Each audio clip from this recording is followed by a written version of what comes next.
everyone. Happy Wednesday. It's Renee and Gil, and I am going to show you how to prepare spaghetti squash, but also I'm going to show you how to saute okra.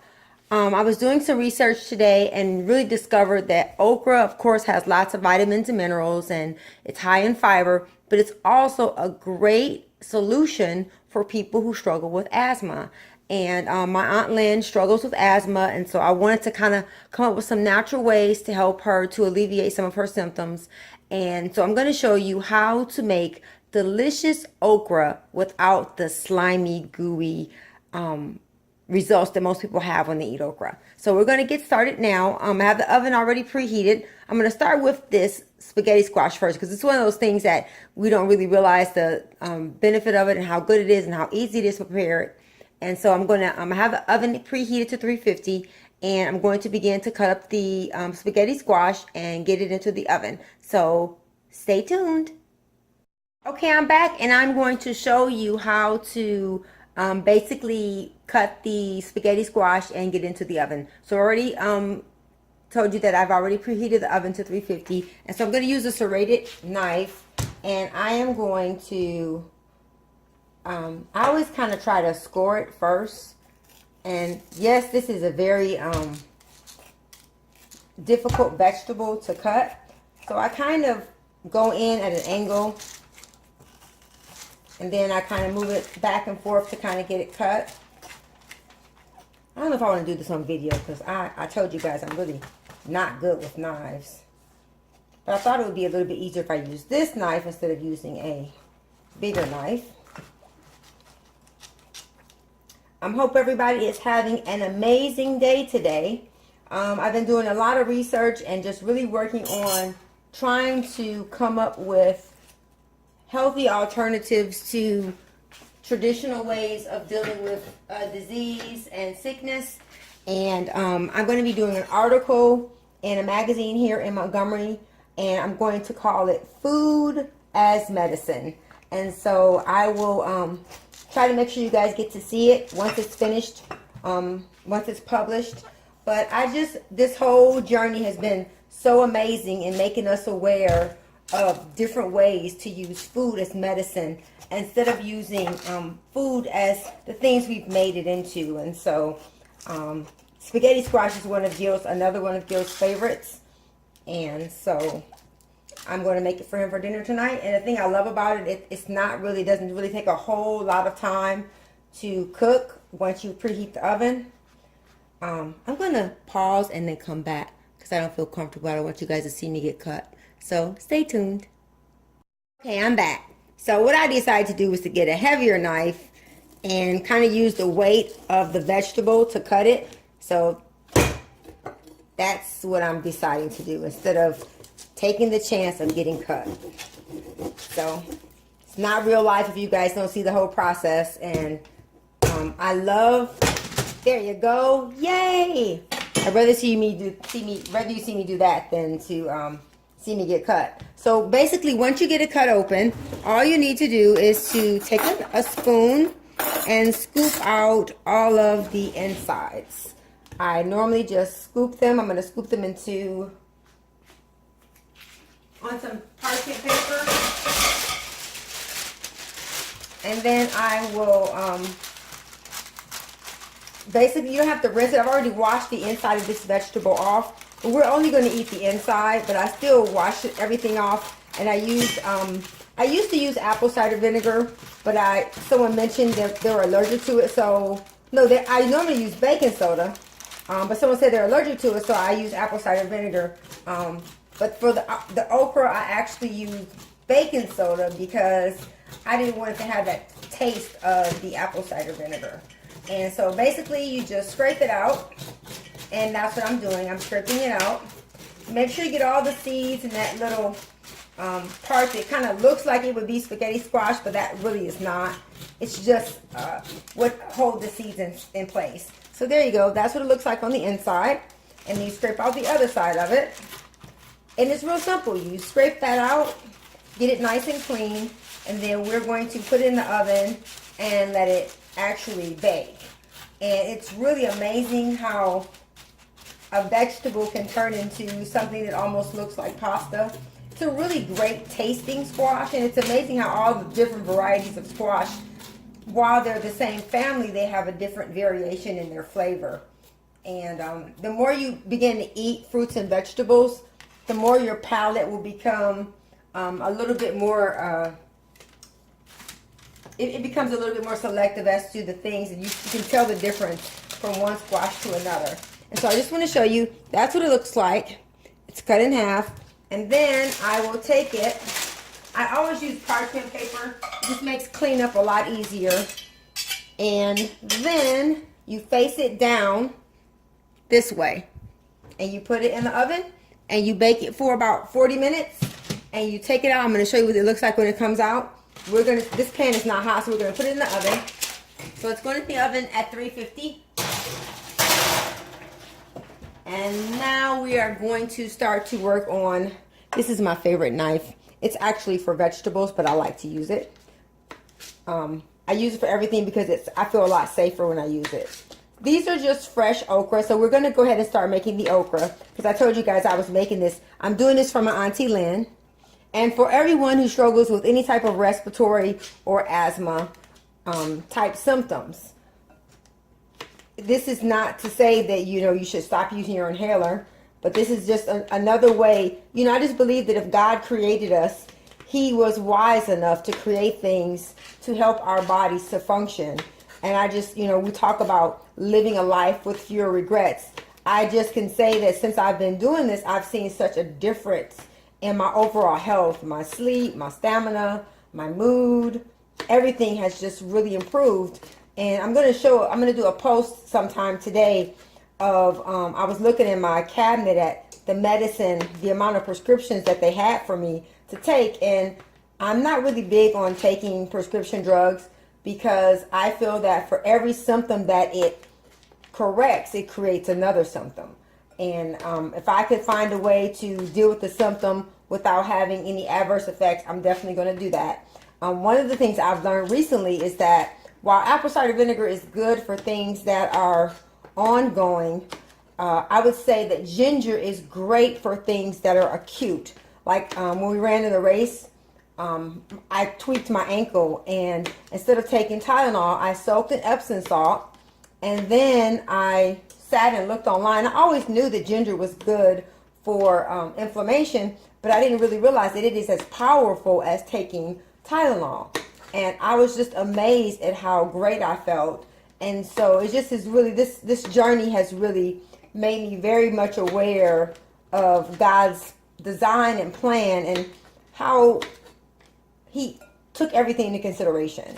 And so if we would just allow him to show us how to use the foods and the things that he put in the earth for us to keep us healthy, it would improve our quality of life. And it's really kind of hard for you to be used by God when you're tired and sick and out of energy. And so just try to use the foods the way God designed it. I really said I was going to do another video. I'm going to talk about God-made versus man-made. Because a lot of the things that we think because I always thought I was a good eater. I really did. And I really realized that a lot of the things I was putting into my body, like artificial sweeteners, and I never ate fake, I always ate butter because my grandparents had been vegetarians. They were vegetarians when we were growing up. And so I would say that a vegetarian lifestyle was a part of our culture, and I thought that it was normal. But even as a vegetarian, I didn't really eat a lot of vegetables. I eat more vegetables. That's why we don't call ourselves vegetarian or vegan. We say that we're plant eaters because that's what we are. We're trying to make sure that the majority of our diet is filled with things that are alive and that provide our bodies with the nutrients that they need. One of the things that you're noticing, you're going to see a little bit of the slime from the okra. And it's probably because I let it soak in the water for a little bit too long. But basically, if you look at this, is just fresh okra. I bought it at the grocery store, and I'm going to cut them into kind of big chunks. And then I'm going to cut this onion. This is a Vidalia onion. Vidalia onions have so many medicinal purposes, and not just Vidalia onions, but all onions. And I'm trying to make sure that we eat more onions, garlic, and ginger, because those are great for helping your body to produce more of my favorite thing, which is glutathione. And that's your body's way of fighting off disease and infection. And so, and I like to cut them in large slithers because these onions are so delicious. And so I'm going to have those cut up to the side. So I'm going to have the Vidalia onion. And then we're going to use this Charlotte's. My girlfriend Angela is the one who got me on to using this. It's great. It kind of tastes like a cross between an onion and garlic to me. It's a great tasting vegetable. And so we're going to add that to it. If you look at it, you see it's purple. It's beautiful. I'm only going to use half of it, though. I'm not going to use the whole thing. Because it is very, very, has a very strong taste. Like I said, it almost reminds me of like a cross between an onion and garlic. And I'm going to cut that up. And then I'm going to use the Kerrygold butter to saute this in. Let's move all those little pieces of the skin off. And I always try to make sure that I saute the onions and the garlic or the shallots first, because they take a little bit longer to get done. You want them to be basically kind of translucent. And again, I'm going to really focus on making sure that you guys know exactly why you're eating. Because I think a part of it, we do things and we don't know the value of it. And if you don't know the value of why you're doing something, you're more likely to stop. And so I want to make sure that we're making intentional decisions about what we're putting into our bodies. I think it's sad that we give more care and thought into what we put into our cars versus our bodies. You know, you can buy a new car, but you can't buy a new body. And so let's be more conscious of that. So you see that we have everything cut up. So this is the okra, these are the onions, and these are the shallots. And I am going to cut the skillet on. I'm going to cut the skillet on, and I am going to get the little spatula. You know, everyone always talks about, you know, how much time it takes and how expensive it is to eat right. If you think about what it will cost it for you if you were to have a heart attack, the medical care for that, versus making good decisions about what you put into your body, it's a major difference. And so if we would do more preventative things, we wouldn't have to be so concerned about the consequences of not taking preventative measures. So I have the butter in here, and I'm going to show you that basically all I'm going to use is, I have the Kerrygold butter in there, and then I'm going to use some garlic powder, and my favorite seasoning is this Montreal steak seasoning. I try not to use this and this sea salt because this does have salt in it. So I try not to use it. It has salt, spices, black pepper, garlic, and so it does have, so I'm not going to put any salt with this. Because when you use this and salt, it can make it a little bit salty. So I put that in there in the skillet. And then I will put the onions and the shallots in there first. And if you notice, you don't hear it, so that means the skillet wasn't really hot enough. I try to let the skillet get like nice and hot. So we're going to go ahead and let this saute, and I will come back. So stay tuned. Okay, I'm back, and I allowed the skillet to get a little bit warmer. One of the things that I want to kind of rant about is the state of our health. I think it's unfortunate that we're one of the only countries that allows the people that make the food tell us what we need to eat. I mean, how much sense does that make for us to allow the people that would benefit from us using their product to tell us that we have to have it? You know, one of the things during our driving to the airport to Atlanta, and we were just talking about basically, okay, I'm going to put the okra in now. So basically you see that the onions are almost, they're getting to the point where the onions are done. I like to cook the onions with the okra so that the onions can get the flavor of the okra. I mean, the okra can get the flavor of the onions. And I'm going to saute it. And it's sauteing. And if you notice, I have the skillet up really high. And I'm going to turn it down a little bit. But again, Jill and I were talking about basically how we pay in America, we pay the most for medical care of any country. However, we have the highest level of sickness. And I think a great deal of that comes from us not making good decisions about the foods we put into our bodies. First, you had the fat-free craze, and then you had the sugar-free, the fat-free phase, then the sugar-free phase. Now you have the gluten-free phase. Well, you know, one of the things that we, have to really think about is the only thing that you can live without is grains. You can't live without fat, and you cannot live without carbohydrates. However, you have to make sure that you're conscious of the source of your carbohydrates. You know, God in His infinite wisdom created everything in balance. If we were to eat more fruits and vegetables, we wouldn't have to be so concerned about our carbohydrates and our fats. Because if you eat foods the way God designed them, in their natural state, they're balanced. Since we've been doing this, we started it in January because we started a Daniel, and basically we never stopped. The thing that I can say is that this is the easiest thing that I have ever done. And it doesn't feel like I'm on a diet. I don't count calories. I don't count fat. I don't count carbohydrates, because I'm doing things the way I really believe God designed for us to do it. And that's to eat to live and not live to eat. We're making decisions about what we put on our bodies based on what's going to best give us the energy that we need for the task that we're going to accomplish. I don't eat a lot of really starchy vegetables, except when I'm going to be very physically active. I spend a lot of time either standing or behind a desk at a computer. So basically, you eat a high starch diet when you're going to be very, very active. And when we're not going to do that, we don't overextend the amount of starches that we use. So if you could see, sorry, sidebar. If you look at it, you can see that the okra is still a light green. And it's not, there's a little bit, if you look, there's a little bit of stickiness because I think this okra was maybe, it sat in water a little bit too long. But nothing like you would normally see with okra.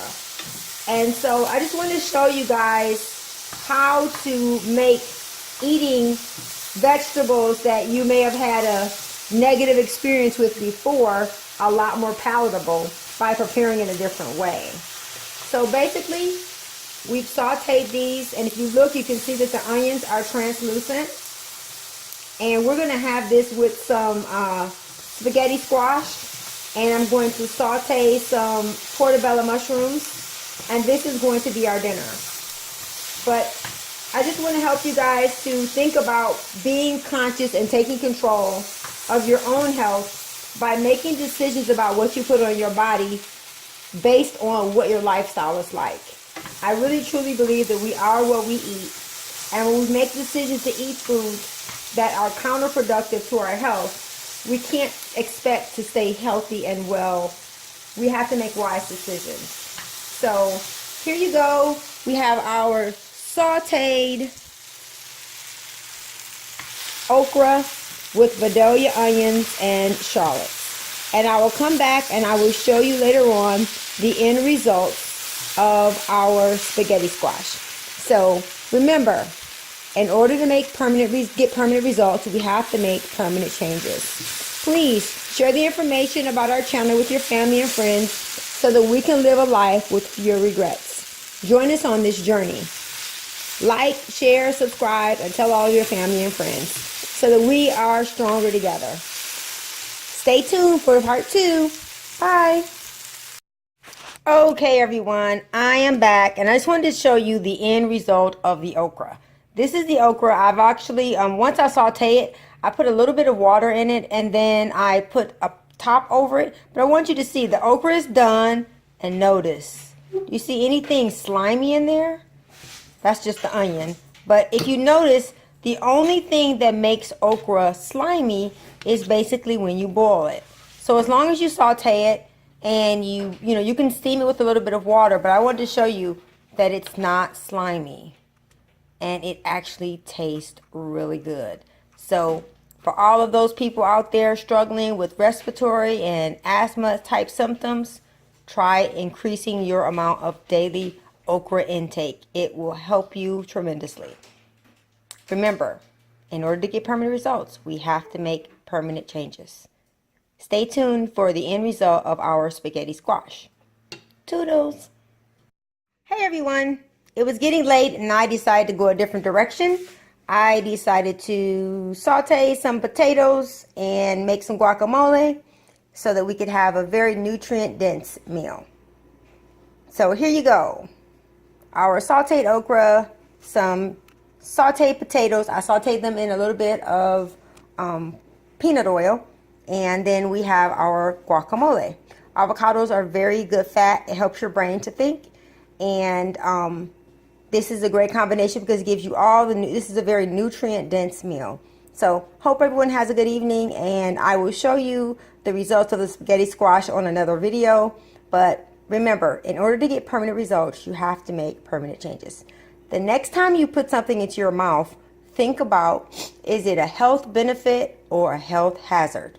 If your food has warning labels on it, you might not want to eat it. Have a great day. Toodles.